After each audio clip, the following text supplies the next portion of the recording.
Uganda recently condemned its LGBTQ plus community, and they did this through a series of laws. I mean, it was already illegal to be not heterosexual in Uganda before, but the new laws looked at stricter punishments. So you could be put to death, or even take 20 years for identifying as lesbian, gay, or anything like that. And while that's a blow to human rights in Africa and around the world, it's not a surprise because Africa has a very low tolerance for anything that's not heterosexual. That's largely due to religious influence, but also some cultural issues in some countries. So, where could you travel if you live an alternative lifestyle and wanted to experience Africa? Well, I'd look at the gay capital of Africa, which is Cape Town. Cape Town has a very established gay and lesbian community, with lots of nightlife and events catered towards the LGBTQ+. South Africa was the first country in Africa to even host a pride parade, which was in the 1990s. Later on, South Africa went to be the first African country to legalize same-sex marriage, and I think the fifth country in the world to make it happen. I know because my mom and my stepmom both benefited from that. But there is a large culture of inclusion in Cape Town specifically.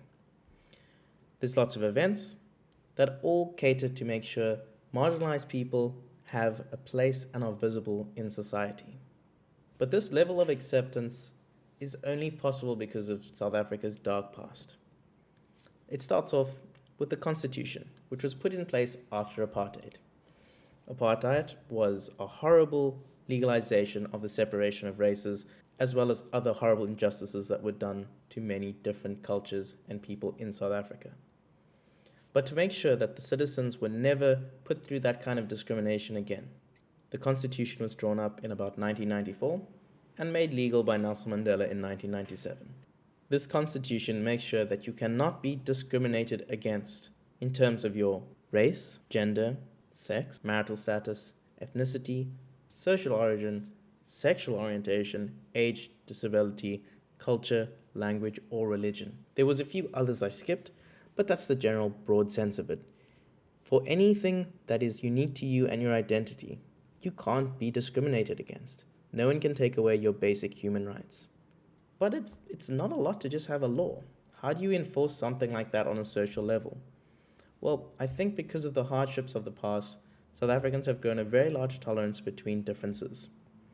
We're a country of many different religions, races, and languages. We have 11 official native languages. So a little bit of diversity is something that comes with staying here.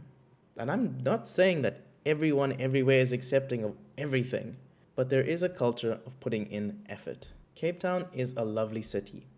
And although there's definitely problems with it, like probably anywhere else in the world, I'm glad it's a place that's so accepting and many people can feel safe in. Cheers.